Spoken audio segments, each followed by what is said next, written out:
Go. Welcome to the Church of Mabus radio show. It's Friday night. It's 7:09 p.m. Central. We're all still alive.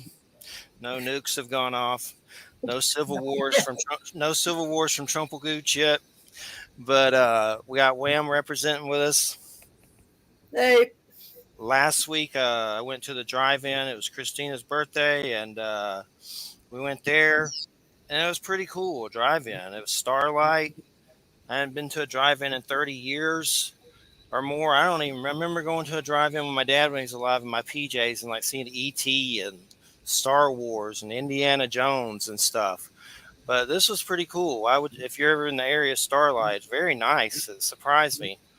Tonight's guest, Gail Lynn, the Harmonic Egg. The Harmonic Egg. Good to have you here, Gail. Thank you for having me. It's exciting. All the way from Maui. Maui. Yes, and Maui. you're visiting there for the egg. Yes, we have an egg going in here, 2 egg install, and it's decided to just turn it into a vacation and a business trip. So, what first started your journey to making a giant egg? And jokingly, I thought of a question. I'll go ahead and get out of the way so I don't have to think about it. If a fly gets in there with you, will you turn into a Jeff Goldblum fly creature? You are No. so funny to say that because I literally was doing a session of my egg last week, and there was this fly, and I couldn't get it out. And so I kept opening the door, trying to get this thing out of there. And then the next thing I know, I thought it was gone. And when the session was over, it was sitting on the platform, and I was like, "Oh my gosh, what kind of fly energy did I get?" I thought of the same thing. Yeah, you get the DNA sequencing. So I know Tesla comes up. Well, what is up with what's how does Tesla fit in too as well? Well, Tesla, was a genius, obviously, and what we know about him, he says a lot of things about the numbers 3, 6, and 9. And so I thought, well, when I downloaded the Harmonic Egg, I think I downloaded some consciousness of Edgar Casey, Wilhelm Reich, Royal Reich, Nikola Tesla. And so what I did was I created the egg around the 3, 6s, and 9s. So we have the golden ratio, but we also have the outside is paneled with 12 sides. It's like a dodecagon, but 2 plus 1 is the 3. Then you have the hexagon platform. And from what I understand about a hexagon shape, in the center is a portal. So the chair sits in the center of a hexagon platform on the egg, inside the egg, and that's the 6. And then there's a 6-sided shape for those that don't know. And then 360 of healing. So the 6 plus 3 is the 9. But then when you're leaned back in the zero gravity chair, you're looking up at a circular pattern, which is also 360. So what does it do? I mean, light frequencies, sound. What can you tell us about the experience? Frequencies, vibrations, sound waves, light waves, and there's a vibration in there, and then you have the resonance chamber. So you're enclosed. And to me, that's the key. When Edgar Casey said if someone could bring together the spiritual forces of sound and the spiritual forces of light, it'd be a great modality for the future. So that was in the 1940s. And we're vibrational beings of light from source, from creator, from God. So God made us these perfect beings based on sound and light. So when you're in there, it's just this vibration of sound, the color of light, so to reset and balance the chakras. And I don't necessarily use the solfeggio suite. I use the waveforms of instruments. So the waveform of a flute inside the egg works really well with the liver. And we have people on flute music telling us, gosh, I really felt that in my liver. The waveform of the piano inside the harmonic egg works to reboot the autonomic nervous system. And that's why we have a lot of medical professionals now buying and purchasing the harmonic egg. As medicine is needs to be more non-invasive. We have a lot of problems with our medical system and the care. If it's non-invasive and we're just healing with sound and light, I think it's going to be safer, more effective. So we have a lot of medical professionals now purchasing the harmonic egg because they recognize there isn't any pills or any kind of really treatment, if you will, that can reset the autonomic nervous system. When the autonomic nervous system is out of balance and you're stuck in fight or flight, the body can't heal itself. So we work with that. We work with just the waveforms of the instruments. And then there's the vibration. So you get a bit of a sonic massage while you're in the harmonic egg. And then with the resonance, you have the scalar waves that are really, really powerful when they're contained like that inside the sacred geometry of the harmonic egg. So there's a whole lot going on in there that I think the key is everything together. And do you just like kind of sit in it or lay in it? It has a zero gravity chair, so you can recline. We have a lot of people that can't lie flat for a long time, or you have maybe long or issues with breathing, so you can't lie flat. So we have the chair to be adjustable, so you're very comfortable inside there. The sound is coming. The two sides of the parabola of the egg is coming like headphones on to the body, spiraling 360. Now, even though the speakers are on the two sides and there's a sub underneath the chair, I usually hear the sound from on top, behind me, or in front of me because it's hitting where you are in the middle. So there's 40 minutes of music and 10 minutes of silence. And the silence is so amazing because it's when you really integrate. It's when the nervous system says, okay, what just happened? How can I reset? How can I reboot? So you have that going on in there, 40 minutes of music, 10 minutes of silence. And the silence really is the key. And a lot of people say, oh, if I'm claustrophobic, it is really large inside there. It's not small. It's 11 foot by 7 foot. So large people can even fit in there. So you have a lot of things going on in there for the clients to relax, to feel the vibrations. And afterwards, they want to drink a lot of water because we really are getting a sonic massage. Cool. I hear some feedback. I'm not sure what it is. Sometimes that happens. I don't know what it is exactly. I have really loud crickets here. I don't hear. It's just like a little weird feedback. Really loud. Could be mine. Hopefully it's not. That's what I'm trying to figure out. But so what started you? What was the day, the catalyst? You said I'm going to make an egg. What was the origin story? I'm gonna make an egg. So after Scrambled egg. Yeah, go backwards a little bit to go forwards. But when I was 17, like you, I was really sick, and I'm really kind of grateful that at age 17, that I was sick. I know that sounds funny, but it allowed me to take care of myself since I've been in my 20s. Where I have a friend now who's 70, and he says, "Well, had I known I was going to live this long, I probably would have taken better care of myself."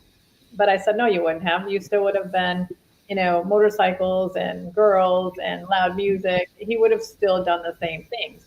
But because I was sick at a young age, I've been taking care of myself now since a young age. So I love that. So when I was 37, I almost basically had a heart attack and died. Like you said, you always tell the same story. I don't like to tell the same stories in all the interviews, but this is a new audience. So I went through automotive, telecommunications, and Hollywood. And after like 25 years in corporate, severe cardiovascular stress, 37 years old, on the verge of a heart attack. The medical community really couldn't help me. It started out with migraines at 17. And so I thought I turned to sound and light. Sound and light seemed to be the thing that was really helping me. And it was in a large rectangular box. That didn't make sense to me because the egg is such a beautiful shape for the universe and where life comes from. So I kept having these visions of an egg, and I knew it had to be made out of wood. I knew that it had to have certain types of music, certain types of light. And I just know that that clairsentience, I think it is. Yeah. And so I started really looking at it and looking at the dimensions and started talking to people about building it. And it just wouldn't come all the way through. There was something about it that just wouldn't come all the way through. I was getting bits and pieces of it. And then kind of a funny story is I got in this car accident where I got hit at 60 miles an hour, broadside. A girl ran a red light. I almost feel like it was my guides, my angels, saying, she's just not getting it. We need to blast her into another dimension so she can get the rest of this. So it was almost like they closed their eyes and they knew they were going to hit, and they were like, sorry, we got to do this to you. And right after that, the rest of it came through. So it was kind of funny. So I always tell people the best thing that ever happened to me was a car accident. So I say Yeah. a lot of funny things like that.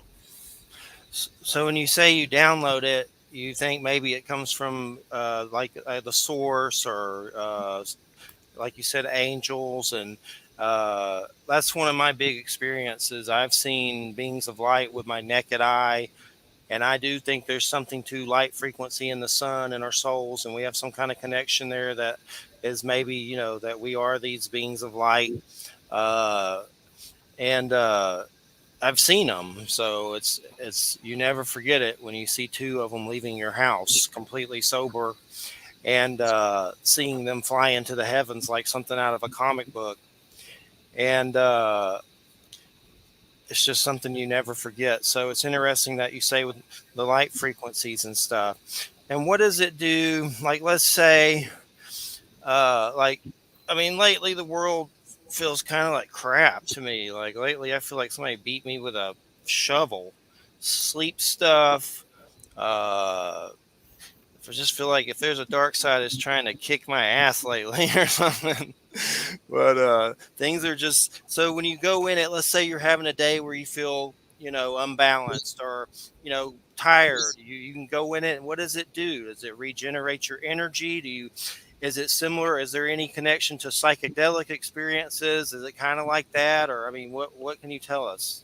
Yeah, so let me go back to what you were saying too. I do think it was a download from God, from Source. I was raised Catholic, so but had a bad experience with the Catholic priest. So when you're 14 years old and you have that experience, you kind of walk away from God. So explored, just like you, Jeffrey, explored a lot of other religions and different things like that. So I feel like you can still call it God or whatever people call it, but I feel like it was a download from God to help people. And I feel like I was just crazy enough that I would take this and run with it. And there are some days that I wish I wouldn't have. Trust me. So yes, so when you're in there, it feels much like a very Zen experience. Some people have called it Shavasana. If you do yoga, Shavasana on steroids. I've heard people say that they can get into a meditative state very quickly and just kind of zone out. I've heard people say that they've done shrooms, mushrooms, and it's like a natural high. And you come out, most people come out feeling very light, but some people will come out and say nothing happened. Obviously, some people will come out and say they feel very heavy. But when you're increasing circulation in your legs and your limbs, you can feel very heavy. So there was a revelation that was given to me recently in a dream that there's a rule for everything and everybody. So I'm here in Maui and I'm looking at the water. The water has a rule. The sand has a rule. The trees, they have their own rules. And our bodies, each individual body, my body has a different rule than Wham's. My body has a different rule than yours, Jeffrey. And so I feel like what happens in the egg finds your human field, and then it has the egg field. And those two fields come together where the egg can find the imbalances. It can find the rules that aren't working in your body, your specific body. There is no one size fits all. And that's what I feel about the medical community is, if you have a stomach pain, here's a stomach med. Well, what is the root cause of the stomach pain? Is it emotional? Is it physical? Is it spiritual? Is it something, environmental? So I feel like the egg can pick up, it's almost like a living technology or a living consciousness. And it can pick up in the field what is happening and really help you help yourself, help you find your higher self, help you find that power that we know that we are powerful human beings, but we've been duped. We've been told you can't talk to the trees, you can't talk to the water, you can't talk to the animals. Yes, we can. We all have that ability, but we've been duped to believe that we're not powerful. So I feel like the egg brings you back to your place of power as a being from the creator, from God. And it really helps you to kind of tune into that. It's really helped me with my intuition. It's helped me with so many different things where I feel like I could tune into, just talking to the land here in Maui. It's been amazing. The birds, the different types of creatures here, and watching the little crabs. There's little crabs that come out of these holes and run around on the sand. and they have their own rules for their life.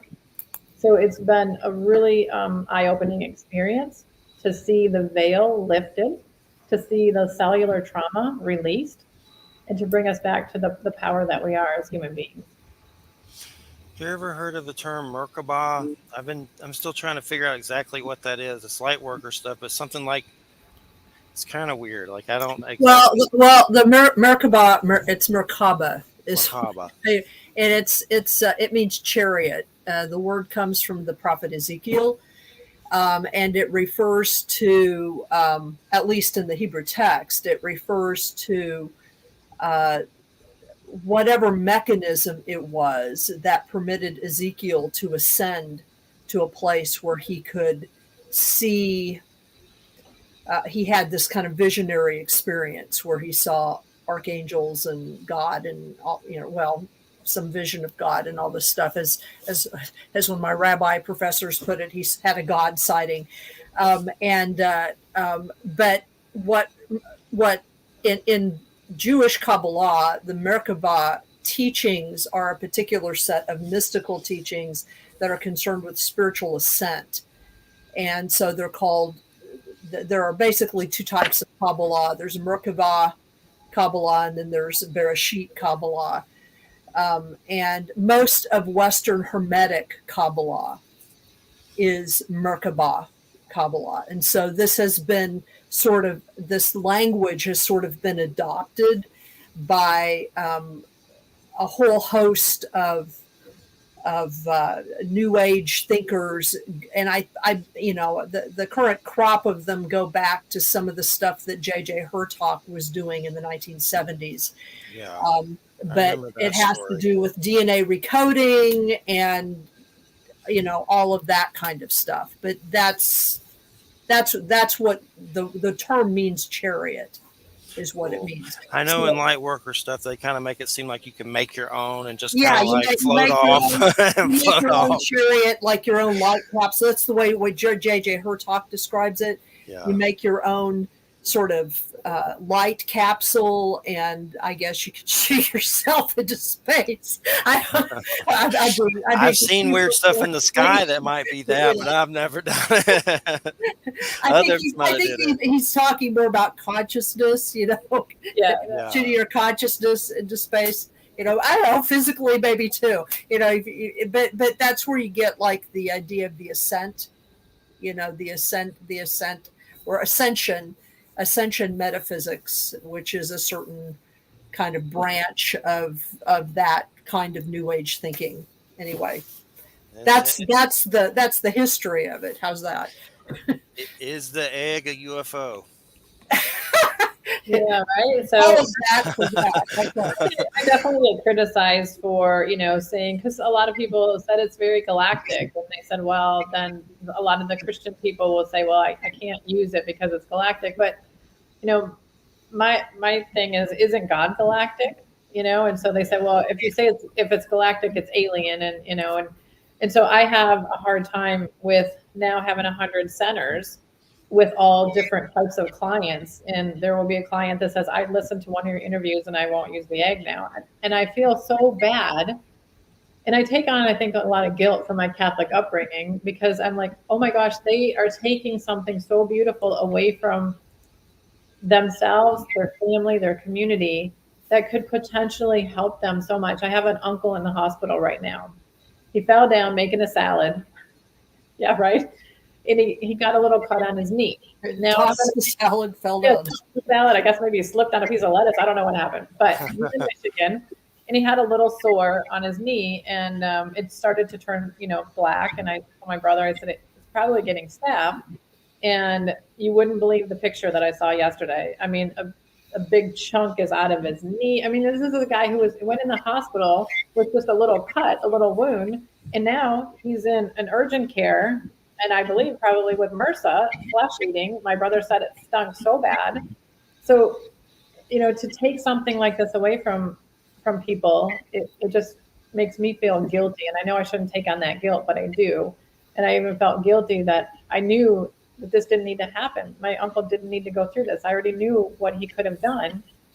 So there's a lot going on with that.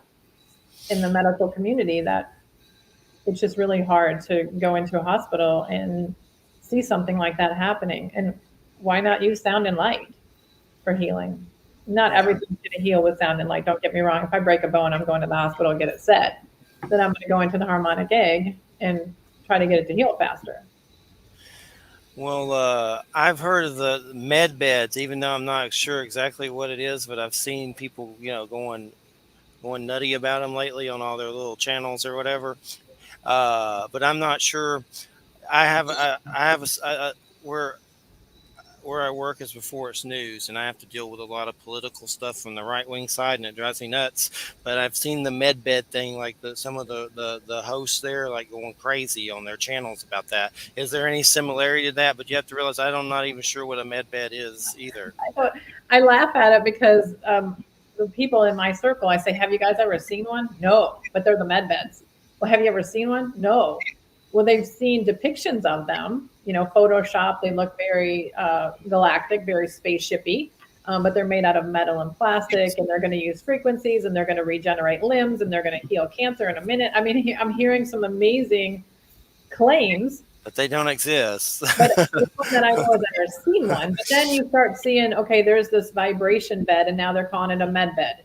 And now there's, lights that you can put on your face, and you can go on this mat, and they're calling that a med bed. So everything's now, the new buzzword is the med bed. It was maybe it's a Trump scam. I don't know. He made it up. Well, I will point out that I guess it's been about 8 months ago, there was an article that was published in the Stanford Medicine Journal. I actually posted it on Facebook, but it's an article where they talk about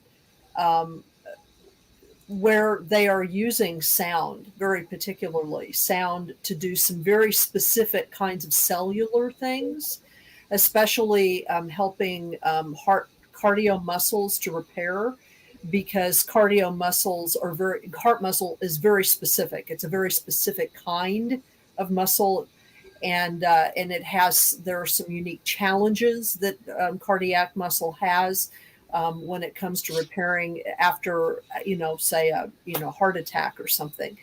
And so it's actually an article that, let me see if I've got the date line on it, because I think it was published about 8 months ago, but it's called Sound Research, Scientific Innovations Harness Noise and Acoustics for Healing.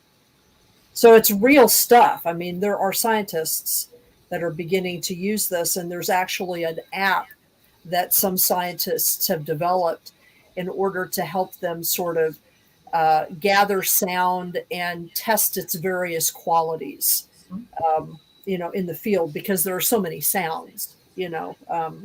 And the Aborigines have been using sound for 40,000 years with the didgeridoo, and the Native Americans with the drumming, or, the flute. And so I really think that it is the future of medicine. I think it was suppressed because there wasn't a lot of money to be made off of sound, or playing a guitar, or playing a violin. And so I think the HeartMath Institute has done a lot of great work for seeing what the toroidal field of the heart is, because it's much smaller than the brain. So you work on that. And Royal Rife did a lot of work with the Rife frequencies. And some people still use the Spooky 2 machine and using the Rife frequencies. But it's my opinion that the frequencies that he identified for cancer in the 1940s and 50s have mutated. So there's different frequencies. And I think he had the right idea to take an individual patient or client and test their cells with the frequencies, because what Jeffrey's cells are going to heal with a frequency maybe wouldn't be the same frequency my cells heal with, because, like I said, each different body has a different rule, and each piece of nature has a different rule. So I think that each individual is going to have a different frequency, and there might be a range. Maybe the heart range is, something to something, but each individual is going to have a different frequency. Because I've seen, cancer can heal at 111 hertz, 111. But they've tested it on thousands of people, and it'll maybe work on 25% of the people. So we really have to find what is the frequency that we're tuned into. What is your vibration? Or how are you expanded? If you're vibrating at 700 hertz, is 250 hertz really going to help you? So that's really where I'm trying to figure out. Until we have some tests, some machines that can test subtle energies, it would be really hard to test that.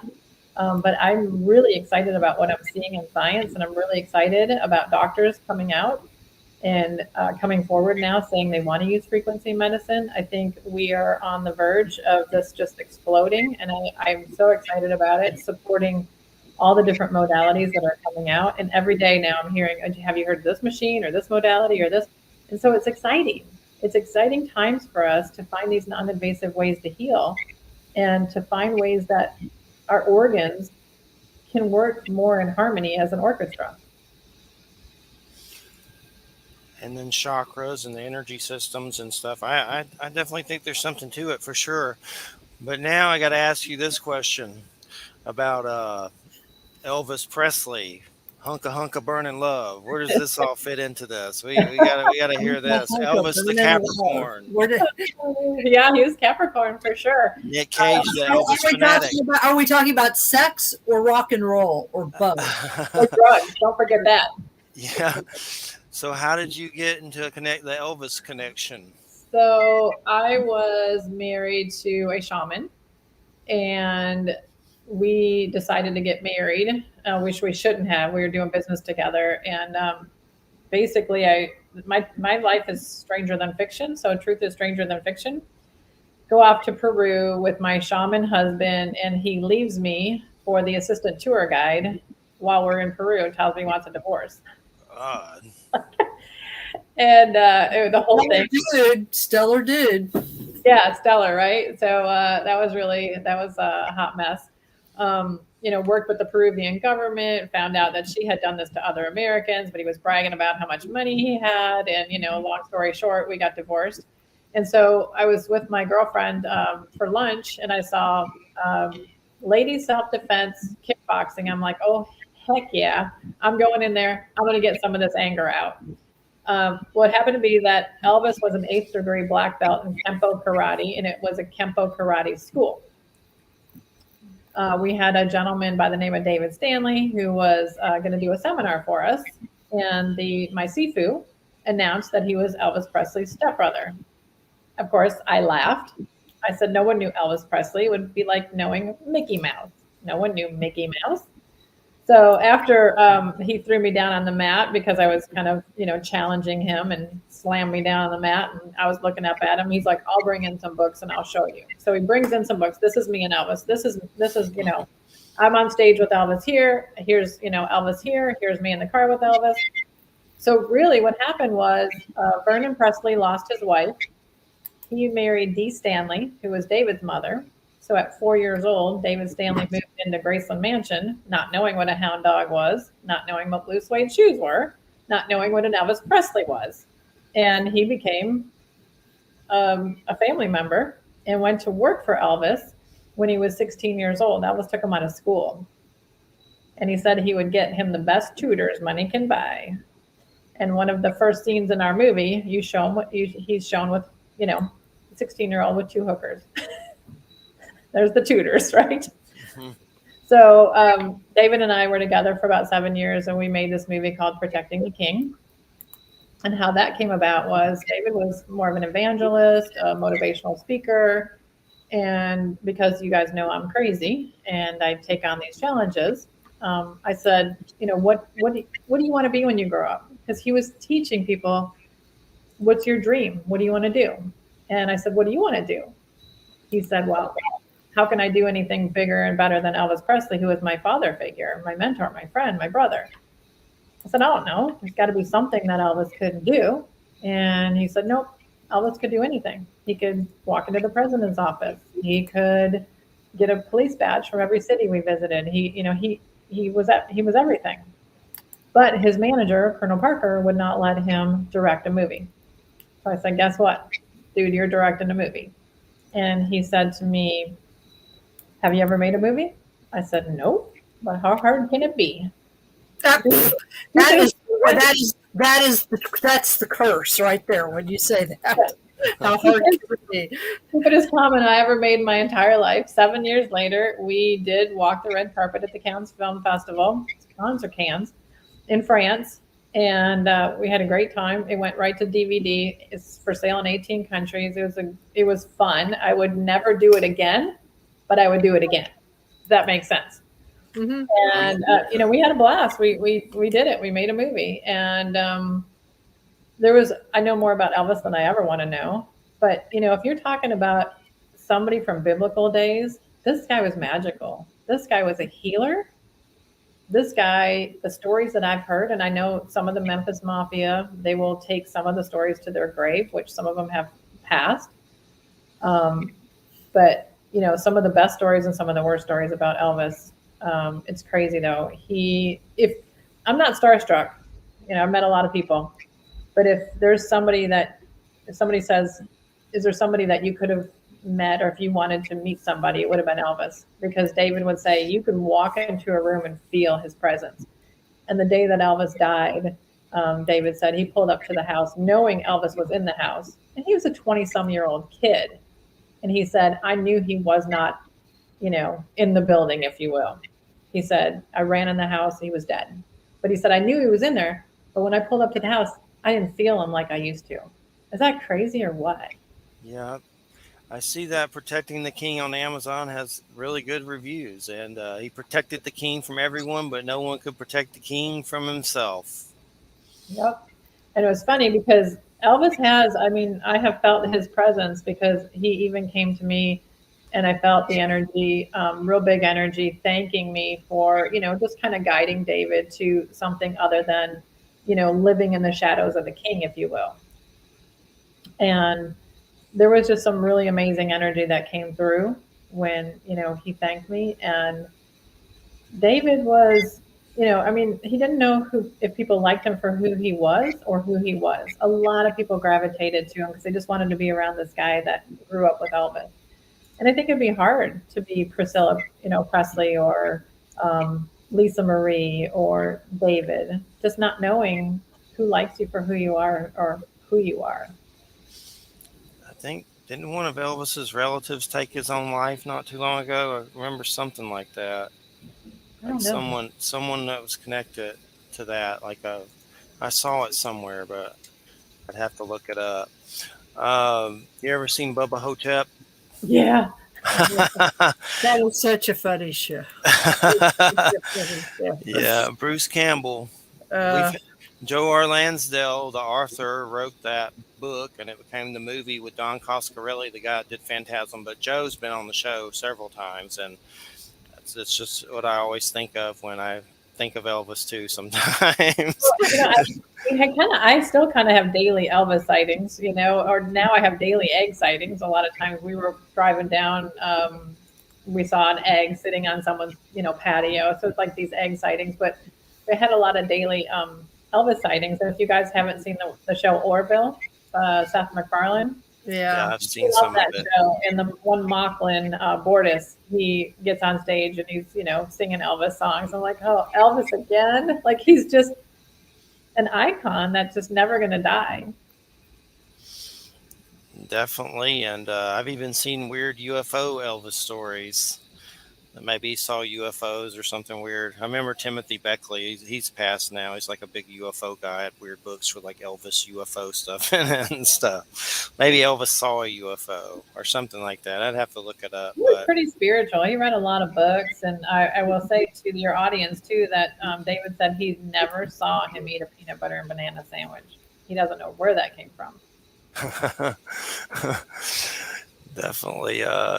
Trying to see if I can find that relative, but yeah, no, I know, and there's a lot of people that have said that they knew Elvis, or that they're a relative, or he's a long lost son or cousin or nephew. I think people just tried to connect themselves, and this one is I think real, but I'm sure there are ones like you're talking about. But coroner says Elvis's grandson took his own life. It was Elvis's grandson, and there's pictures of him with Lisa Marie and all that stuff. Yeah, it's tragic. I just thought of it, and stuff you don't want to think about, but you do. But what would you say your spirituality is? Is there something, a belief system you lean towards, or is it, light and frequency? No, I say, I say I'm not religious, but I'm spiritual. And I kind of put that out there because I feel like I just try to be a good person. I try to be compassionate. I tell strangers I love them. I was just at a crystal shop here in Maui and was leaving there, and she was just a lovely lady, and she said, I love you. I'm like, I love you too. And I just met her because I think we're here to love each other, to support each other, to take care of each other. So I don't know if that's a religion of some sort or some how I would describe that spirituality, but just being a good person and just being of integrity. And our brand attributes for the Harmonic Egg for the company are love, integrity, reliability, and community. And so I try to serve the community. I try to serve, my family. I try to be a good person. I'm very compassionate. And if somebody comes to me with an illness, I'm like a little private investigator that goes around trying to figure out, okay, what is the root cause of this? What is this? And almost to a fault, because I also have to have balance. There needs to be an exchange of energy and everything and balance in the universe. So it's sometimes hard for me to keep my own balance because I'm always trying to help everybody else. Definitely. Was there anyone that you, let's say, grew up with on your spiritual journey, like particular authors that may have helped you with this perspective? Yes, I think I really resonated with Wayne Dyer That's a early good on. one. I Yeah, know him. early Yes. on when I met him, and he gave me the biggest hug ever and just squeezing me so tight. I remember my dad looking at the picture and he's like, "Who's that guy?" I'm like, "Dad, that's Wayne Dyer." And he's like, "I don't like the way he's hugging you." I grew up with Wayne Dyer, and it was sad about his passing, and read a lot of his books, and could probably need to read more. It was always really good, for sure. Yeah, Bruce Lipton, Edgar Casey. His books were really influential for me on his remedies and how he saw the alkalinity of the body and castor oil packs being able to do so much to help the body. And then I have one mentor that his name was Roger Anthony. He's passed as well, an Australian fellow that created a company called Crocodiles Not Water Lilies. And I remember sitting next to him in a C-level conference. So it was for just C-level executives. And just kind of, I'm usually antsy, shaking my leg. I get bored very easily. And he passed me a note, and it had LIFE vertically on a piece of paper. And then he wrote, "Let it flow effortlessly." So that's the meaning of life. Let it flow effortlessly. And that one little piece of paper, which he probably doesn't even know, changed my life. Cool. And I know you've mentioned synchronicities. Did you ever I mean, what can you tell us more about those? And did you ever come across Celestine prophecy and stuff like that? Oh, yeah. Me Conversations with too. God, Neil Donald I, Walsh. Yeah. I've had Neil on the show, and I was very nervous. It was an hour, and and Joe, we had to call his house with Skype, and there was a weird code you had to put in, and I didn't have the code. So for some reason, I had his home number, and I called his home number, and he goes, "Jeffrey, you're 10 minutes late." That's like not what you want to hear from Neil Donald. I'm never late. So it's Neil Donald Walsh. He gave me his home, some other number somehow that I called, and we did it. And it was So, good. yeah, It was good. I love the books, but let me just say, I wasn't impressed with him when I went to Bali, Indonesia. We probably paid $20,000. This was 25 years ago to have this trip with him. And I brought all my books. I was so excited. I was going to have him sign all my Conversations with God books. I bought Communion with God. I had them all, right? And he said, "Don't come to my room. Don't bring the books to my room. Have a porter, a bell cap, bring them." And I was like, screw that. I paid a lot of money to be here. So I rapped on his door, gave him my books. And he's like, I told you not to come to, the door. Well, sorry, here they are. And when he gave them back, like a week later, it was, we were there for a couple weeks. He just signed his name, nothing personal. And I remember saying to him, and I was just kind of a punk ass kid, right? I said, you know what? You must have channeled these books because, the person that I'm seeing here couldn't, you're not living this information. So you must have channeled the books because this is all information from God. And I love the book, but I just had an issue with the type of person that he was. I Rose grumpy. Yeah, and I try to learn from these people like the Joe Dispenzas and the Neil Donald Washes and try to be available to people. But I also know that there's so many people that are pulling on them that it's impossible to be available to all those people. I totally get it. But sometimes there's a better way, to treat people. And there were only 10 of us on this trip. It wasn't like there were thousands of people. Yeah. Maybe 15. I don't remember, but yeah. I can believe it. I've heard it. Jeffrey, you're 10 minutes late, which I felt bad, but I remember that voice. Yeah. It haunts me. Jeffrey, you're 10 minutes late. But everybody has their things, what I call dark side problems. Right. But it's like some days I'm like, something's trying to turn me into Darth Vader. I think. So who were some other authors? Wayne Dyer. I think I've interviewed his daughter before, but never Wayne. But there's just something profound about his stuff always. And I've seen the PBS specials and stuff. He's just always good.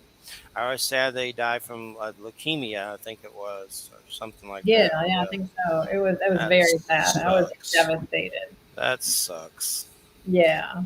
So other authors like people like Barbara Mosiniak, trying to think of some women authors. Ayn Rand, I really like her.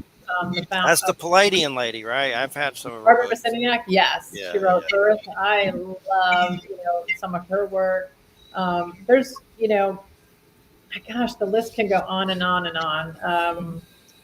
Kay Gardner was one that I learned the most from, Sounding the Inner Landscape. She's passed now, but she was brilliant in really teaching me about how the sound waves of the instruments work with the body.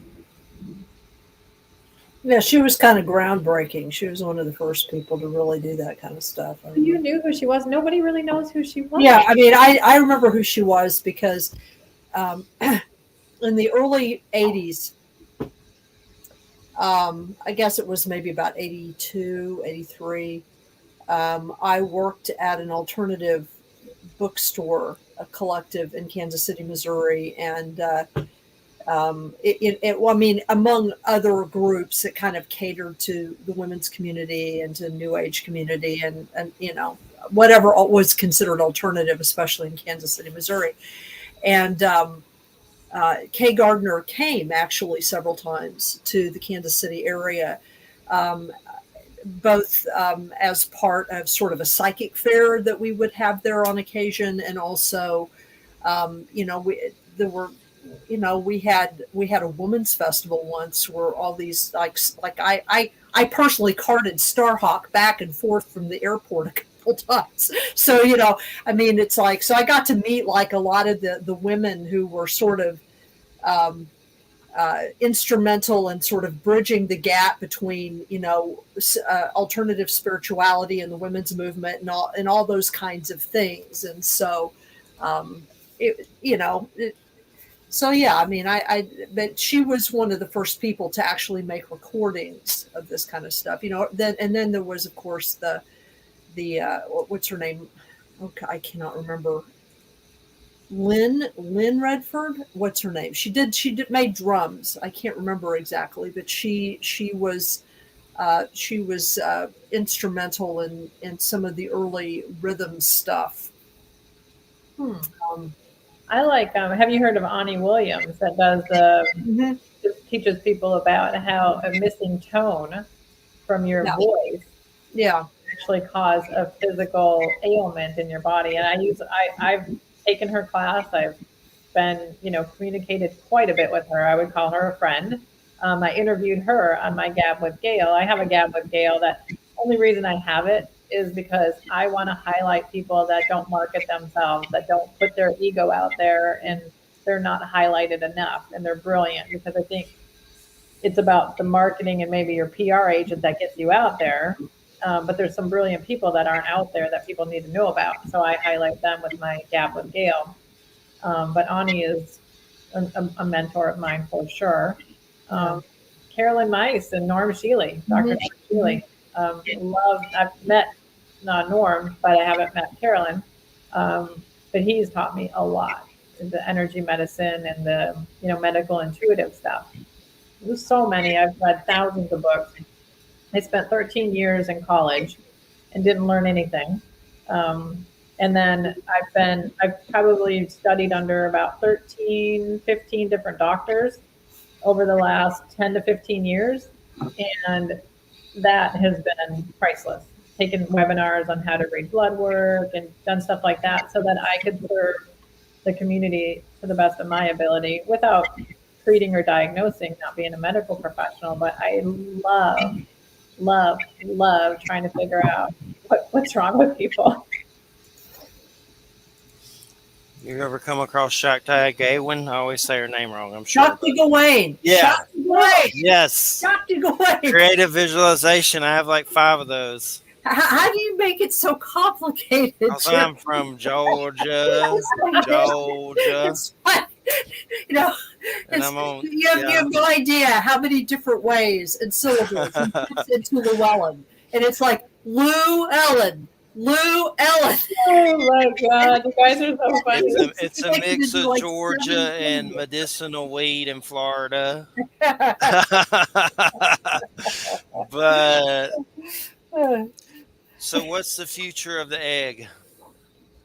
So the future of the egg is creating more music that keeps raising the vibration of the egg. So what I've found is the egg, I never want anybody to go into the egg and say, well, I've done so many sessions, I've kind of tapped out. It can't do anything for me anymore. So I continue to create new music. And I hire musicians and talk to them about how to hold a space of unconditional love, because I don't want anybody going in there. There was a guy named Robert Dursey. I think his name was Robert Dursey. And he said, if you listen to a song and the guy or the girl has a heart condition, you can actually pick up the same, if you're on the same frequency, pick up that heart condition just by listening to their music. Now that blew my mind. I know everything's energy. Could that be true or possible? And so I tell the musicians, if you're going to play music for the egg, I need you to hold the space of unconditional love. I need to hold the space of, your ego is not there, but there's humility and the need or desire to help heal the planet and the humans that walk the planet. So I've played some Ethok Perlman and Yo-Yo Ma in the egg, but it doesn't resonate inside the structure of the egg. Even though the music is absolutely beautiful, it just doesn't resonate. I don't know if it's the ego, I don't know what it is, but certain music just doesn't resonate with the egg. So I do create a lot of music. We're putting out a children's book that I just sent it to print to help autistic kids and children to realize that the egg could make them happy and calm, and it's something that's safe that they could do. And we made a story, The Little Dragon and the Giant Egg. It's beautiful. Beautiful illustrations from a girl in South Africa and the writer in Michigan. And then I've worked on, I want to change generations of people. I feel like there's so much, like Jeffrey, you were saying, so much chaos. You feel almost going crazy right now. And I feel like there's more domestic violence, there's more suicides, there's more just depression and anxiety and stress. So I created a unit that it won't be a replacement for the egg. The egg is much more powerful because of the shape, but it's called the Lift, a Let It Flow therapy. And I hope that people will say, okay, I want to just yell at my partner right now, but let me go get a lift. Let me just go in there. And maybe when they come out, they won't say the things that they will regret saying. They won't smack the kids around. They won't emotionally abuse the children.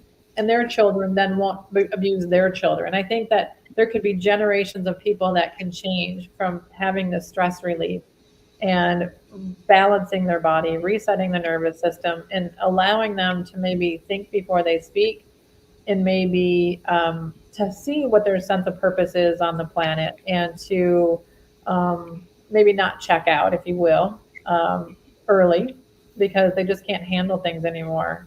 It's so hard for me to watch people, and I see so many more homeless people because I travel all over the world, and I talk to them. I'll stop and talk to some of them, and they say that they just couldn't make it. They were working for Big Brother. They were working for the government. That everything that they were working for felt like they weren't keeping any of it. And so they thought, why should I do this? Because it's not worth it.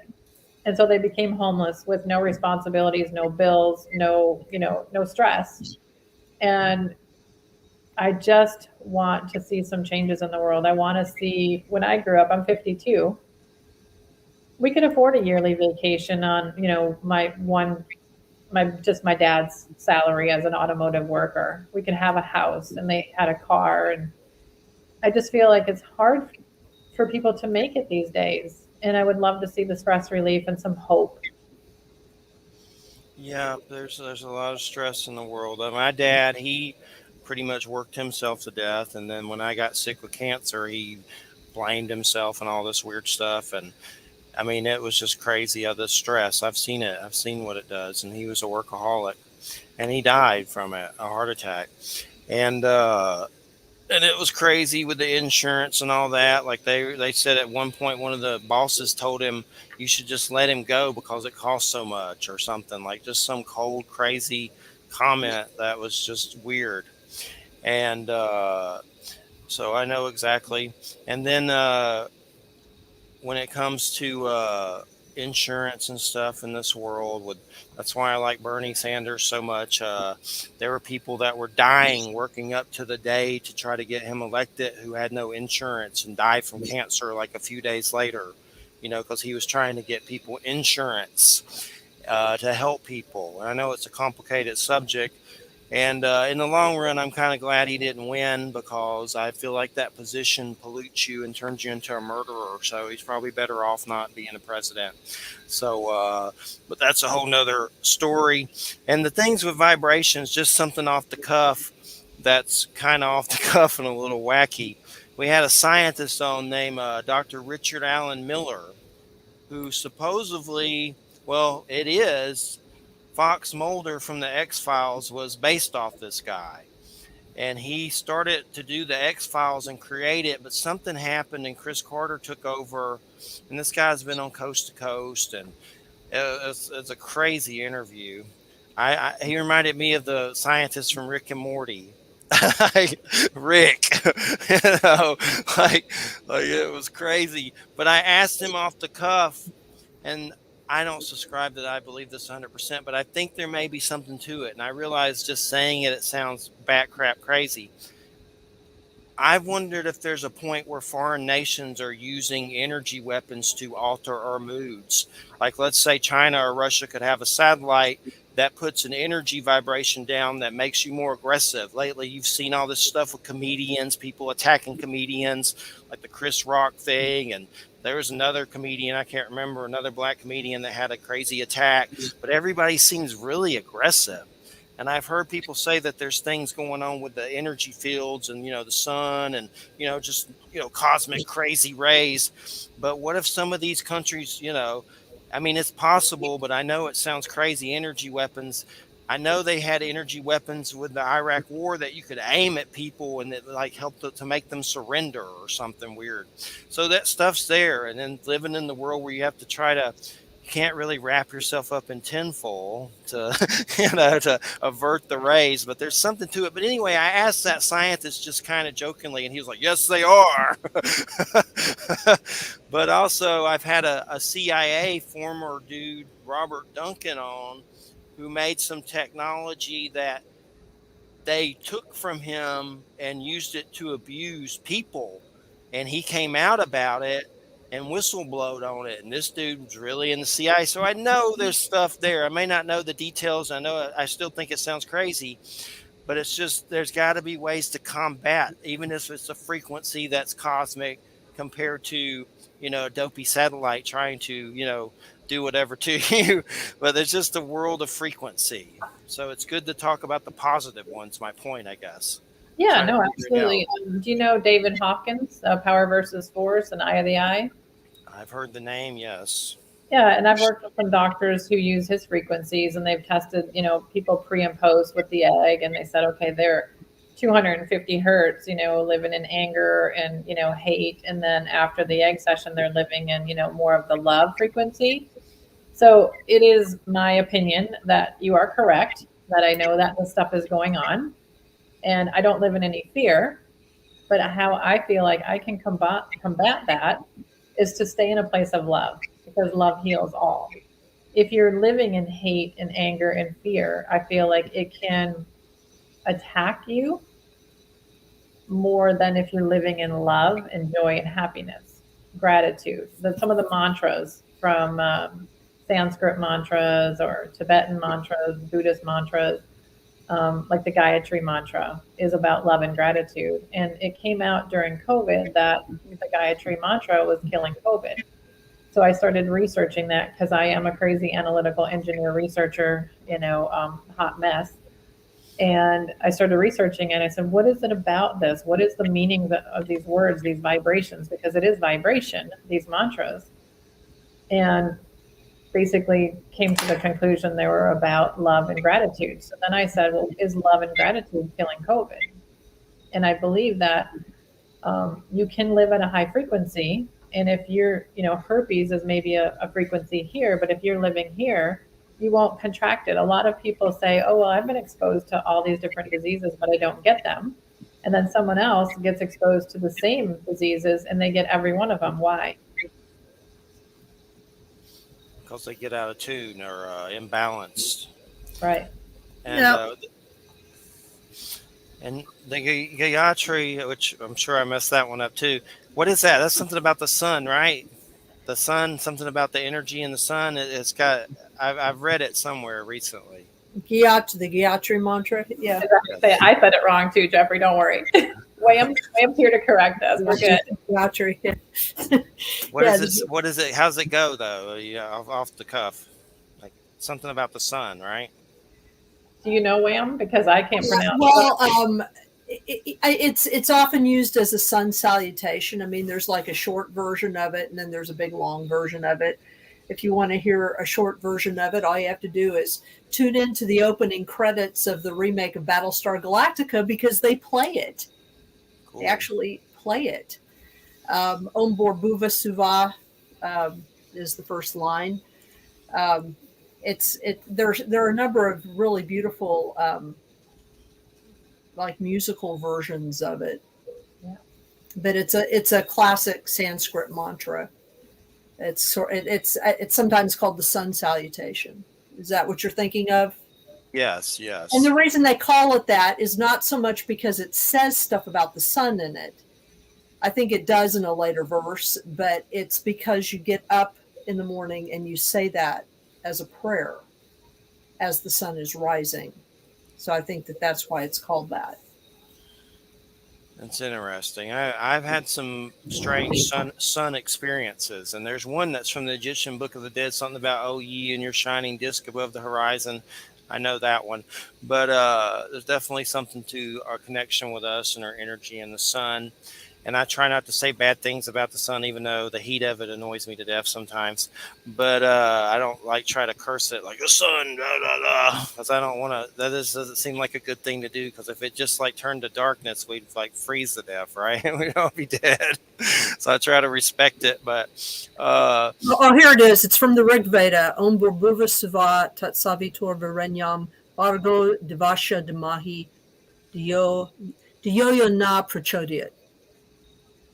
That's how you say it, sort of in Sanskrit.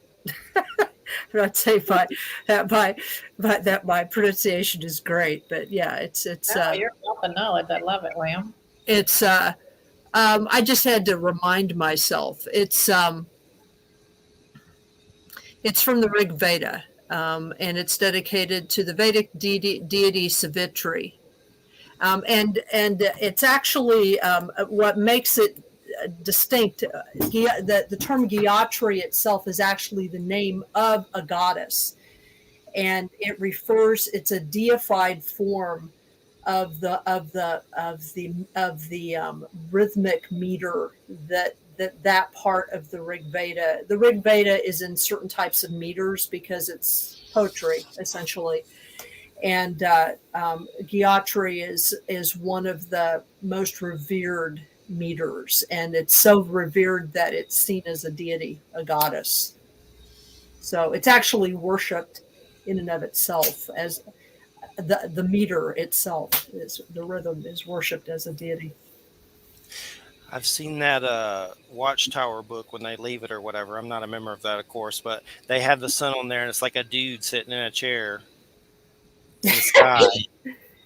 It's weird for sure, but I've had weird sun experiences that are weird. Like I don't know why, but there was one time at a gym. I can close my eyes and let the white light fill my body, and I was at a gym, and I looked in the gym, and everyone had a pink orb over them, and it was just a weird experience. I've had another experience where I've let that white light fill me and walked into a house, and I've seen entities.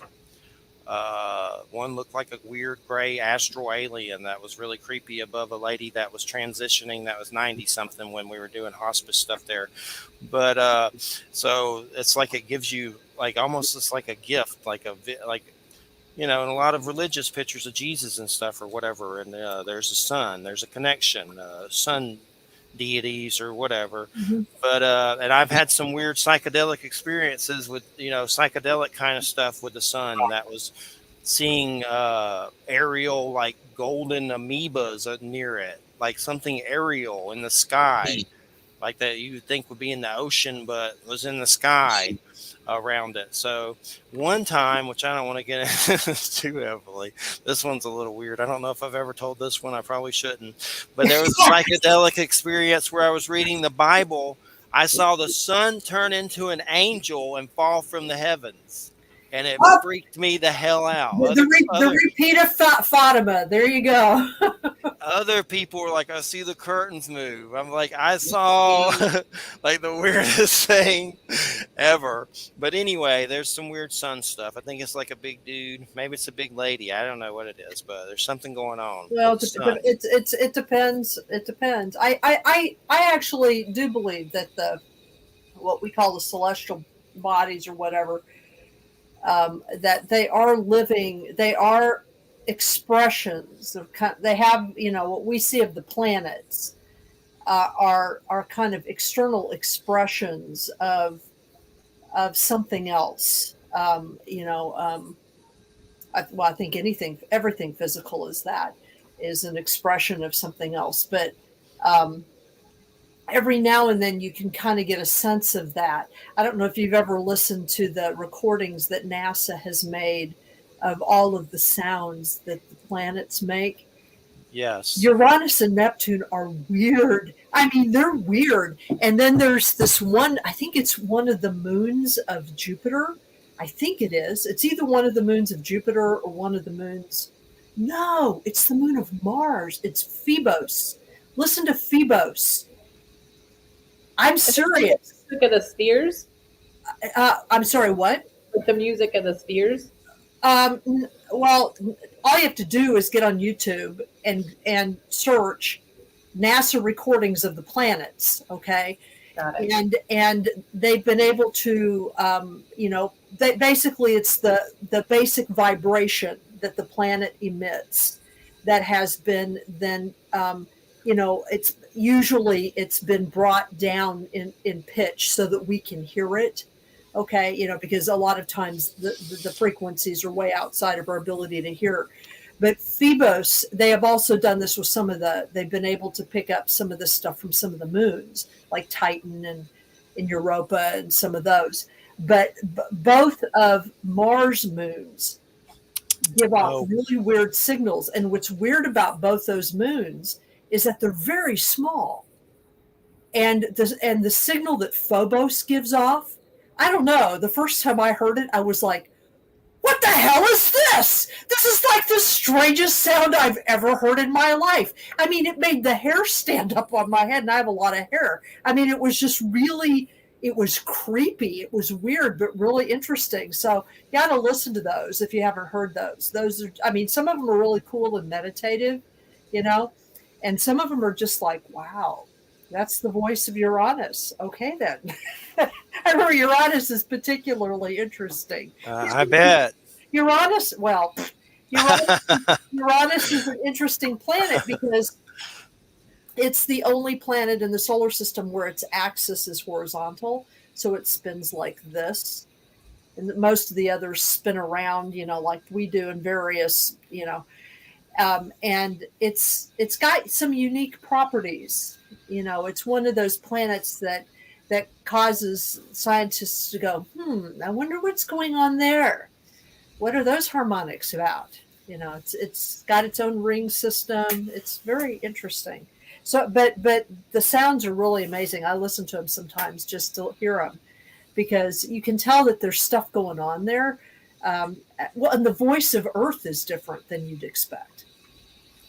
You know, when we see the Earth as a globe, we see this it looks, I don't know about you, but to me, it looks very serene from a distance. But the sound that Earth makes is not serene. It's kind of like, it's just burbling with life. You know, it's like I listened to it once and I was like, no wonder we're just all grumpy. You know, it's like, you know, it's just, you know, and there's a real difference between like the sound that like the moon makes and the sound that like the Earth makes as a living system. You know, you can really tell if there's an atmosphere or not or whatever. It's really interesting. So check that out. The music of the planet, Jeffrey. Those are great. They're great. They're great sounds. You should put those sounds in the egg.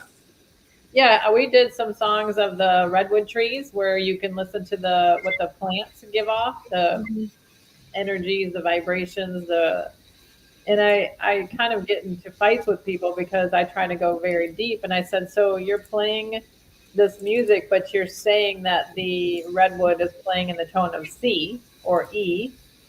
What if the tree desires to play in the tone of Z, but we're forcing it to play in the tone of C because we don't know there's a tone of Z?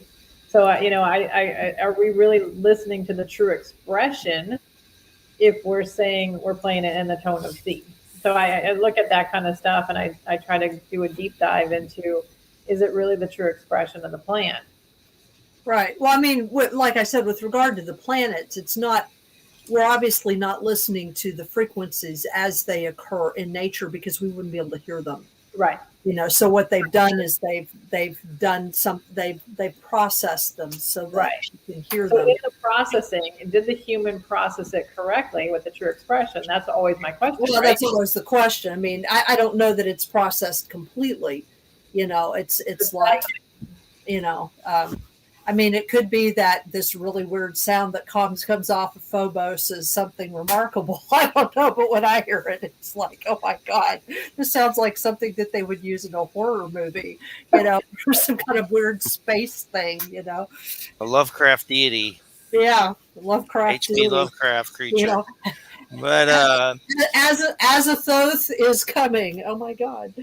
Yeah, and it's definitely interesting. What's more interesting, some of these weird signals that they keep finding and stuff. It just gets weirder and weirder, like just weird things sending signals to us, or I'm not even sure what some of it is. I'm not going to say it's aliens or whatever, but there's weird signals happening a lot that they keep finding coming from space. And the entire universe is saying, hey, what are you guys doing? What the hell are you doing? Yeah, for sure. Well, Gail, I'm going to close this out. Will you have any parting words on the egg? And of course, I want you to give out your link. So it's easy. The website is www.harmonicegg.com, and all the locations, all the products are there. Everything's there. So that's the place to go. I think if I had parting words for people, I would say that you probably don't need any modalities to heal. You don't need any technologies to heal because everything you have to heal is in your own body, in your own field. You just have to listen. You have to listen to your body, maybe listen to the tones that are coming from your body. Like Wham says, there's tones that come from the planets. I'm sure there's tones that are coming from your liver, your heart, your lungs, your brain, and you just have to sit down and listen. We just don't take enough time. There's tones from my hair. Yeah, absolutely. Well, that's why the Native Americans didn't cut their hair, right? Because they thought it was an extension of their nervous system. So I've also let my hair grow and had people like just kind of touching the ends of my hair and trying to feel if I could feel into, what that feels like in my nervous system. So listening to your body, tuning into your body, staying present, getting out of the fight or flight and the stress mode, I think would be a benefit for everybody to live in more of a place of love. And what's the website link again? And people go there and can request a packet, right? Right, harmonicegg.com. All right. Well, we appreciate it so much. Thanks so much. It's been a great show. We appreciate it so much. Thank you. Thank you, Jeffrey. Thank you, Wham. See you later. Have a good one. All right, everybody. You can we're listening to United Public Radio, 107.7 FM, New Orleans. And let's see. I was going to get over the schedule some and go over what's going on with the schedule. And I'm going through next week is Mona Sobhani, Sobhani. That's like a paranormal spiritual encounter book. Did I send you the PDF for that? I'm pretty sure I did. I have no idea. Let me go back. Let me go back and look. What's it called now? Her name is Mona, and her last name is Sobhani. And I'll find it. And then the next week after that's Edward Pandemonium, and he's all kinds of weird stuff. Oh yeah, there it is. Proof of spiritual phenomena. Yes. Okay. Well, and she looks cheerful. And then no, everyone's cheerful. That's us. Well, I mean, I guess if you've got like a headshot, everything's cheerful. Yes. And let's see. Let's see that JoJo. Is that Joe? Yeah, I'm watching him. See him down there at the bottom. You can't see that, can you? No, I can't see him. Yeah. Which, by the way, just so you know, because this has just happened and it's happened really fast. My short little book of Lovecraftian horror stories. Yes. Remember that? Yes. Mike Hacker has just done the Audible version of it, and it should be available in a couple weeks. Nice. And what's that called again? It's called Final Season, a Lovecraftian Quartet. Just in time for Halloween. Nice. And he did a great job. I mean, a great job. I mean, I listened to the stories and I was like, I wrote these? Oh my God. It was like I didn't even recognize the texts because he did such a great job reading them. Very cool. Yeah. And I have to keep an eye out for that. For sure. I'll send you a promo copy. So. Okay, cool. And then Edward Pandemonium's September 16th. That's like chaos magic and weird stuff. Some goth dude. September 23rd. I don't really know him. Someone recommended him. He seems all right. He's in Florida. Eva Marquez. That's some alien channeling stuff. I don't know what to make of any of that. The book seems interesting. There's Pleiadians and stuff. Like channelings and stuff. September 30th, The Return of Wild Trees.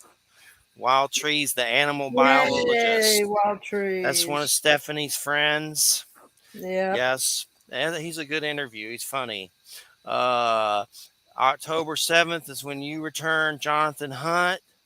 That's that Trick or Treat Tarot. He does the art. He went to Dragon Con. He's at Dragon Con right now. So we can talk about Dragon Con. We can talk about that tarot. It's like just kind of like not really. No, I wouldn't say it's scary. It's kind of in between, like lighthearted and Halloween scenes of the tarot. So that's pretty Right. interesting. And Bill Hall was supposed to be coming on. William Hall, friend of Mm-hmm. Paul Eno. He was Yeah, going to be yeah, coming yeah, yeah, on. yeah. He was going to be coming on the 14th, but that fell through because he's having some trouble. And yeah, all he says, I have to sell my house. So, prayers to him. It didn't sound good. So hopefully we can get him on again in the future. There may be a dude coming on about dark paganism from Llewellyn that day. I'm waiting to find out for October 14th. October 21st, Steven Snyder, another weird friend of Stephanie's, about serial killers and stuff. And like, we could talk smack about QAnon. I know there's something about that, but there's a bunch of serial killer stuff. He does like shows and stuff. He's a friend of Stephanie's, I know. And then October 28th, it's a Halloween show. If you want to sit in for that, Wham, I don't know if you do or not. If you do, let me know. I might. It depends. Yeah, I might. Denny Sargent, Oh, werewolf, that's the werewolf dude. the werewolf pack magic, lycanthropy. It's gonna be Harry, American Werewolf in London. I swear, look that dude up on Facebook. He looks like a little werewolf. He might be Little werewolf. Little a werewolf. werewolf. That's the Halloween show, though. Okay. And then November 4th, Dawn and Bronche. That's Shadow Animals. November 11th, Bernard Bietman. That's Synchronicities. And that's all I got so far. But let's see. Dr. Richard Allen Miller. That's one to watch for the hoot of it. That was crazy. Like he's a hoot. He was one of the Timothy Leary LSD students. Oh yeah. And that was just unhinged. One of those kind of interviews.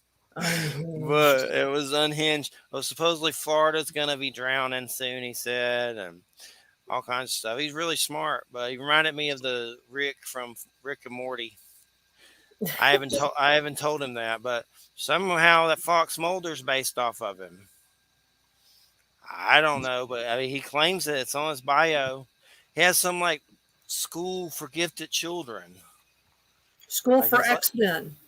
Yeah, exactly. School for X-Men. But that was a trip. Physicist Arthur and Polly, whatever that is, mathematician. Oh, polymath? A polymath? Yeah, what the hell is that? I don't know. A polymath is someone who is particularly gifted in like a number of different disciplines, it's like they're good at math, and they're good at they're just good at a lot of stuff. Another thing you call them are like Renaissance people. They're good at lots of things. A lot of times they're probably on the spectrum. I don't know whether he is or not, but he's a trip for sure. He's got some one of his sets of books. If you look at his site, I was going to get this, but I'll have to do it eventually, hopefully. Because he said that most of his income comes from book sales. But 5 books in the set, a special for $54, Non-Local Mind in a Holographic Universe, ESP Induction Through Forms of Self-Hypnosis, Power Tools, Workbook 1 and Workbook 2. It's like, I guess, like some maybe remote viewing kind of stuff. But where's his bio real quick? I'll read you some of this stuff. It's a trip. There's some wild stuff in here. Let's see. Oh, he said he met a gray alien in a mech suit. I was like, what? Like, I'm not saying you're lying. I don't know. I've seen weird beings, so I can't judge, but it was just out of left field. One of those situations. Saw a gray alien in a mech suit and I talked to it. But he trained Navy SEALs. So I mean, why would a dude make that kind of stuff up? I don't know. But he was used as Timothy Leary's experimental guinea pig because he was a Mensa level genius. A Mensa level genius. I've heard of that. I don't know what it is, but it's like some. A Mensa is an organization that anybody with an IQ of 140 or higher is supposed to can be a member of. Oh, just some weird stuff he said. He has a handler from Putin because he's considered dangerous, and from America, like there's people that check in on him from government agencies. And he says he has like this high level clearance. That's crazy. I forget what it is. He's sounding stranger and stranger. I know. And it's on the site. He sounded pretty weird to me. Dr. Richard Allen Miller, and you can go to Church of Mabus Radio and listen to it. It's on SoundCloud. But what's another one? Some of his high school experiments were used on Mars. Were used on what? Mars? Mars. High school projects were adopted by NASA. Used on the horses. And I was like, yeah. What used on Mars. Graduate physicist, 11 years with the Navy Intel. Top secret level. Field of the paranormal research. Here's something. Dr. Miller was the real-life character that the X-Files Fox Mulder was based on, investigating unexplained phenomenon for Navy SEAL Corps and MRU, which put him in the path of many incredible life experiences, including an encounter with an alien and a travel to an underground Antarctic Nazi base. It's like, dude, are you still tripping? But it's possible. I'm not saying it's not. I wasn't there, so how do I know?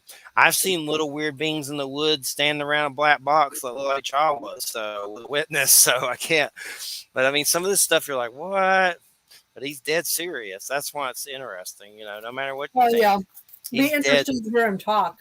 Yeah, it's a trip for sure. Some people said it seemed like he was screaming the whole interview. but that's a good one for sure for some fun.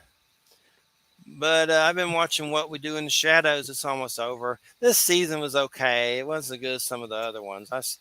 I still watched it. I mean, I'm not going to stop watching it. I like some of the better seasons, though, with the vampires and stuff like that. And, it's funny. Sometimes it's like they put, I'm not a prude with sex, but some of it's like just gets filthy. Like the vampire husband's like doing everybody. Like he's married, but he's like all over the place. Like this dude, put a cap on his wiener or what? This dude.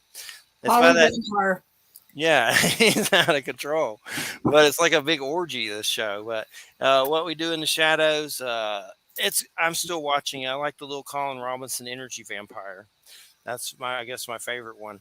But it's like a bald energy vampire. And then he died. Chocolate, by the way. Do what now? Emitting chocolate, by the way. Oh, okay. Chocolato. But yeah, our famous Halloween lineup. Let me pull up Denny Sargent. He sent me pictures, and he has like a werewolf altar in his house. Like I guess he does magic from it. Well, there you go. Let me see here. I have an altar to seltzer water. There you go. Virtual altar to seltzer water. It's mostly just a pile of seltzer bottles. Cool. Werewolf Pack Magic. A Shapeshifter Book of Shadows. St. Paul, Minnesota. A follow-up to Werewolf Magic, his first book. This empowering guide helps you find your spiritual kin and invite them to join your magical romping and howling.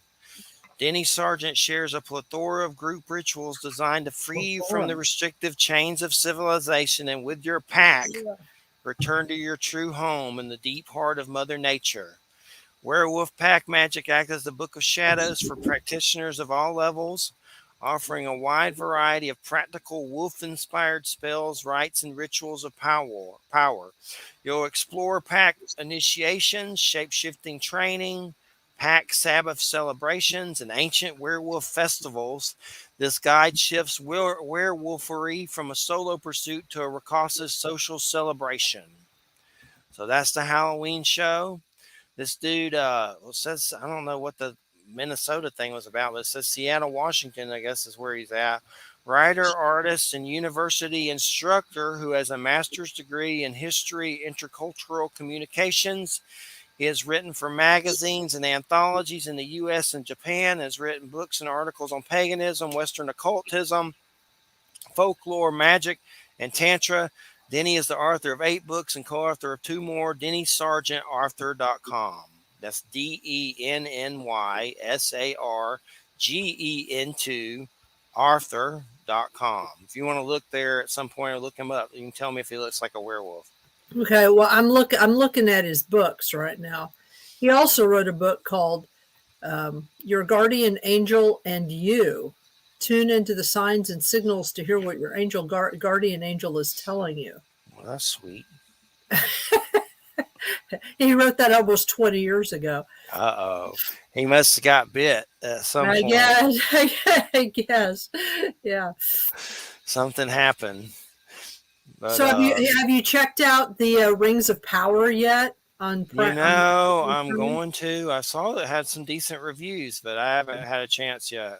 Yeah, I'm gonna try to check that out. It's supposed to be about the Silmarillion, which of course is actually one of my favorite parts of the mythos. But let me look up the reviews of it. Like I saw something saying it was really good. Rings of Power, Rotten Tomatoes. That's how I usually look at stuff, because it gives you reviews from everyone and gives you like a average. So it's usually pretty accurate most of the time. Not to say it always is, but let's see, 84% so far. That's pretty good. That's pretty good. Why is there only 2 people that have it says review all critics review 221. So I don't know what's going on, but that's pretty decent. So so we get to see Galadriel as a warrior in this one. Which one was that? That was the character that Kate Blanchett played, but obviously it's a different person playing this because she's younger. She's much younger, even as an elf, but she is the commander of the Northern armies. Cool. So she's a warrior. I'm going to check it out for sure. I'm down for it. I'm glad it's got good reviews. I was kind of worried because I know there are people going crazy about different things, stupid stuff. Like black hobbits. Oh my God. Oh, for God's sake.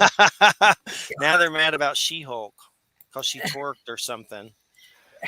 Like I haven't watched that. People are so weird. Stupid. They're stupid. They're so weird. It's like when they started freaking out that, like when they started introducing, black characters in Star Wars. It just wanted to slap the crap out of people. It's like, who cares? As long as it's good. Well, I would imagine that most of the people in the rest of the galaxy far, far away are not going to be white people. Yeah. They're not going to be humanoid, probably. Lizards and amorphous blob people and stuff, and, all kinds of stuff. But people are just, I don't know, but it's crazy. I don't get it. Some of the crazy stuff that they go crazy about. It's like the interview of the vampire show's coming, and Anne Rice passed away, and our son's helping to do it. But Louis, the dude, is the guy from Game of Thrones. This black feller, which I don't care. It looks actually like it's going to be good. I'm watching it. I don't care as long as it's good. Who cares? Well, what it does is it recasts the story in a slightly different way, and I think that that's fine. These are stories. These are just cocoons. They come in many shades. That's exactly right. They break open and release the light being larva from Ron Howard's cocoon when you die. And then the light being comes out and entices you and opens its mouth, and a claw comes out and grabs your face. And then Steve Gutenberg tries to do you. Steve Gutenberg comes out. He's like tried to seduce the light being lady. But I'm looking forward to Willow, the series, Little Willow. I don't think Val Kilmer is going to be in it, though. No. So Can't be in everything. I know. Well, yeah, he was in Top Gun, but they electro voiced him. It was weird. He was in it, but he typed to talk on a keyboard Oh yeah. because he had throat cancer or whatever, going through all that stuff. But Top Gun, I watched it. We watched the first one because she had never seen it just to see it. And it's like one of those you kind of watch it and you're like, ugh. It's like a military recruitment film to go get slaughtered. Join the military, die. Like there's even like posters on the boards, join the Navy. It's like it's subliminal just to make you, some young kid, go join the military. It's creepy. But Tony Scott did it. He was Ridley Scott's brother, the first Top Gun. Tarantino gave the new one some props. So Tony Scott killed himself somehow. I don't know exactly how, but that was Ridley Scott's brother. He did one of my favorite movies, True Romance, written by Tarantino, directed by Tony Scott. You ever seen True Romance? Yes. That's some crazy. It's intense. Christian Slater, Patricia Arquette, Gary Oldman, Christopher Walken, Dennis Hopper. There's a scene in it that's legendary, which I'm not going to get into it because it's racist, but where Dennis Hopper and Christopher Walken are sitting there and he's trying to find out where the son is because he has a briefcase of cocaine, and it gets crazy. But anyway, I won't get into it, but it's still a good scene, even though it's racist. But Samuel Jackson said, not to get into this, but Samuel Jackson said Tarantino's the only person that's allowed to say the N-word, which we're not going to get into all that, but let's move on to another subject. True Romance. It's one of my favorite movies, though. I like it. It's a good one. But yeah, I'm going to watch Rings of Power. Oh, I'll tell you a good one you should watch, Wham, on Hulu. What's that? Reservation Dogs. Oh, no. I've seen Reservation Dogs. Are you talking about the native show? Yes. Cool. I've seen it. It's a play on Reservoir Dogs, of course. Yes. No, it's very good. It's by the same dude that did What We Do in the Shadows, and another guy. I have trouble saying his name.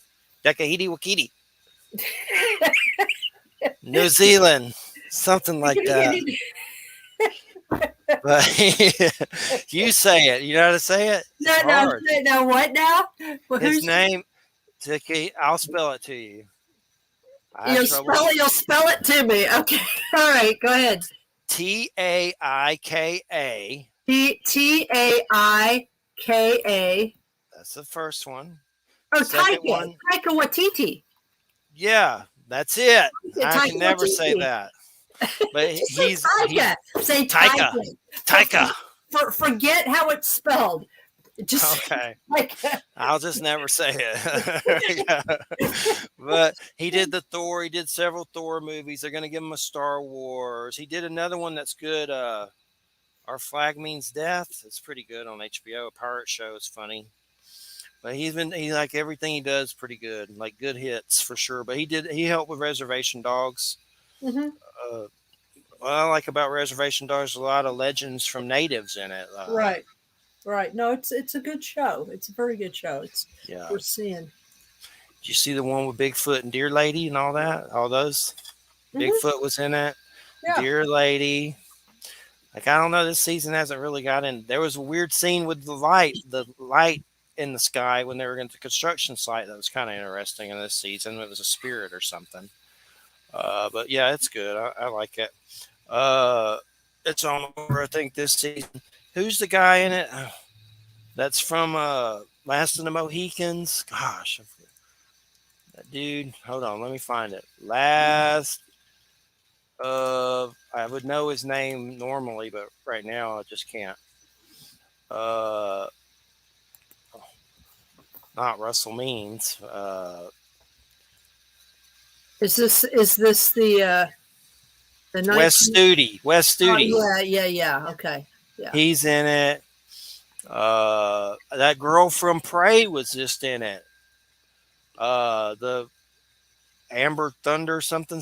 She was in that new Predator movie. She was just in an episode of Reservation Dogs, which that movie's actually pretty good. It's intense, but it's worth watching. That girl does a really good job. She's also in Reservation Dogs this last episode. I think that's the first time she's been in it, but she's Comanche or something. Uh-huh. You're ever going to watch the Predator one, or you're not interested? Not really interested in that. A tribe of natives in the Wild West, and suddenly an intergalactic sports alien comes down to kill them. A Fight sports alien. like you've seen Predator though, right? With Arnold and stuff. Oh, I've I tried watching it. Yeah. Not your cup of tea. It's not my cup of tea. What about Resident Alien? Have you seen it? I have not yet seen that one, actually.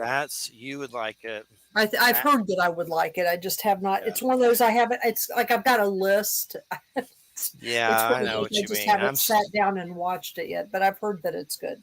I'm really behind on a lot of shows, but I've been keeping up with Resident Alien, which there's probably another episode I need to see. But Alan Tudyk is really good at it. Like, it's just, I have the comics and stuff, but it's good comedy, and it's got serious junk in it.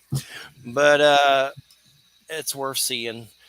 Those comics are hard to find now because of it. Like, there's some Alien in New York. I can't find the normal original issues of that anywhere. You have to get it from the omnibus or something. So I guess it's made them harder to get a hold of. I saw Sandman. I enjoyed it. Uh-huh. Yeah.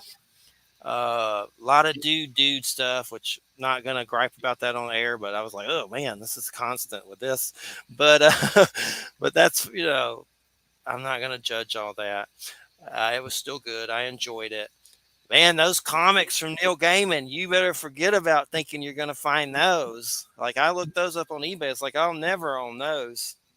Like $1,000, $2,000 for the sets and stuff. Yeah. But I liked it. I know Neil Gaiman did American Gods, and that didn't last too long on Stars, but I still liked it. What was his name? Ian McShane was Mr. Wednesday Odin. Yes. They canceled that. Of course, they cancel everything. I didn't watch the Sandman bonus episode yet about a Siamese cat, Patton Oswalt. Patton Oswalt? Yeah. There's some bonus episode I need to watch. But it was still good. I thought the dude that played Morpheus did a really good job. He's creepy. The dude that played the same. I'd like to read all those. The only way to do is really you got to buy the deluxe, the omnibuses. That's a lot of reading. Let's see. I forgot who's our next week guest. Memory. Let me see. Who's next week? I'm looking. Okay, yeah, Mona Sabani, the book that we mentioned. I need to actually. I don't know if I got that book yet. I'll have to dig out the PDF. For sure. And Wild Trees he's a pretty good interview. Yes, I do. What's great about him is he's like an animal biologist or something. Yeah. And he's a trip getting into all that. Like, we got into the tardigrade and that weird, creature. Like, all that stuff, got into Bigfoot. So I love getting into all that stuff. Need some more Bigfoot. Some more Bigfoot. For sure. Bigfoot. We haven't had any Bigfoot stuff for a while. There was one dude this was a weird story, and we don't have much longer, but I got enough time to tell this story at least. Let me find him so I get his name correct with my he told a story. I may have mentioned this, but we'll mention it again because it's interesting. Escape from Dannemora. Is that in New York, Dannemora prison? Or it's somewhere up there. There was an escape of prisoners. And a true story. And Ben Stiller, the actor dude, who's been in comedies and stuff, he made a show on Showtime called Escape from Dannemora. Okay. And it's got Benicio del Toro, Patricia Arquette, and Paul Dano Paul Dano was just the Riddler in the new Batman. It was insane. Here it is. Escape from Dannemora. Let's see what this Based on a true story. A yeah. creepy story. Anyway, the story is Patricia Arquette plays this lady, and it's based on the true story. It's based on the 2015 Clinton Correctional Facility escape. Yes. Okay. Jail. Let's see here. I'm trying to. It was in New York, Dannemora, New York. Yes. And they dug a tunnel out of the prison with tools obtained from 2 cooperating prison employees. This lady was working there, and I make it PG-13. She shagged some prisoners. Apparently, she was in love with one in the woodshop class, and they would go wherever and do their stuff in the back or whatever. And Benicio del Toro's character found out about it, so he starts blackmailing her and gets in on the action on a sex level and other levels to manipulate her. And she cheated on her husband and all this stuff, and supposedly got mad at Ben Stiller about it and probably tried to sue him or something. But it was kind of sleazy just watching the show. I don't know if the true story gets that sleazy, probably. I don't really know. But anyway, somehow the two dudes that she's having an affair with convince her to bring in tools, and they escape. Mm-hmm. Yeah. And Benicio del Toro is like just a con and creepy in it and really good. He's good in anything just about. Paul Dano is really good too. But anyway, stuff happens. One of them dies. One of them gets caught. This dude, Dean Charles Gleason Sr., Bigfoot researcher of Seaway Valley Bigfoot Research in northern New York near the Canadian border, and he seems pretty serious for all intent and purposes, has this native dude that he's friends with. And here's some of the stories that he told. First off, he said the dude was in the military and somehow involved in that giant Kandahar incident where soldiers killed some giant in Afghanistan, which I always thought maybe that was BS. Yeah. I don't really know, but he claims he knows a dude that saw the giant body. And this same dude, and this dude's dead serious. I wasn't there. I don't know. Dead serious. He claims during that escape from Dannemora, some 2 figures came up on the police, and the police started blasting because it thought it was the prisoners. It turns out they killed 2 Bigfoot. And the government came out and got the bodies and all this crazy stuff. And then it turned out they later, had the conflict with the real prisoners, and one of the prisoners died, and they took the other one in. And whatever, I don't know what happened to the lady. I know Patricia Arquette won an award or something for that show. But it was just a weird story. I don't know if it's true or not, but it was just one of those weird ones out of left field that I never heard before. So that made it neat. Weird Bigfoot story. So who knows? It could be BS. I don't know. I don't have a time machine. I wasn't there, but it could be true. So who knows? I know later Ben Stiller did that weird show, Severance, on Apple with Christopher Walken and John Turturro, where they splice you, and you go to work, you forget about home, you go home, you forget about work, and they did some procedure. It's pretty weird. Ben Stiller's pumping out some weird. The weirdest other thing was Christopher Walken and John Turturro in love in it. It gets kind of weird to just watch those two, and I like both of them. That's fine, whatever. But it was just kind of a strange episode with John Turturro and Christopher Walken macking and kissing on each other. It's still a good show. Patricia Arquette's in that, so there's a second season coming to that. I'll watch it, but it was a weird one. But anyway, that Bigfoot story was pretty interesting. Escape from Dannemora. The show was good. Kind of sleazy, dirty. But sleazy, dirty. I don't know if I'd watch it again. Dirty. It's kind of like watching Oz on HBO. You remember that one, the prison show? That was bad. Yeah. It was good, but it was a little too much in a lot of areas. But those prison shows. But anywho, what time is it? 2 minutes. We made it. 2 minutes. I'm tired. Tired. He's tired. Tired.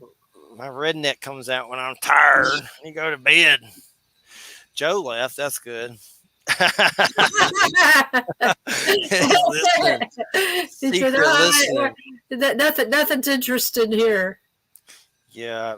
Well, everybody, hope you all have a good weekend. It's been a good show. Thanks, Wham. Thanks, JoJo. Thanks, everybody, for listening. Hopefully, we'll be still alive next week. No nukes. No nukes. Trumpelgooch civil wars. Yep. Recently, I had to say something rude to someone that I'm not going to get into it, but I had to drop the Fuhrer Shitbird von Trumpelgooch name to someone that was being rude to me. It was funny, but anyway, try to stay out of politics because I don't really like any of them, but I prefer, I guess, some of the left people, I guess, than some of these crazy right ones. It's all crazy. I want Jesse Ventura. He challenged Trump to a cage match. That's right. Jesse Ventura. A cage match. Jake the Snake. That was Jake the Snake. Jesse the Body Ventura. I'm mixing them up. But all right, everybody. Have a good weekend. Good night. Take it easy. Be healthy. Safe.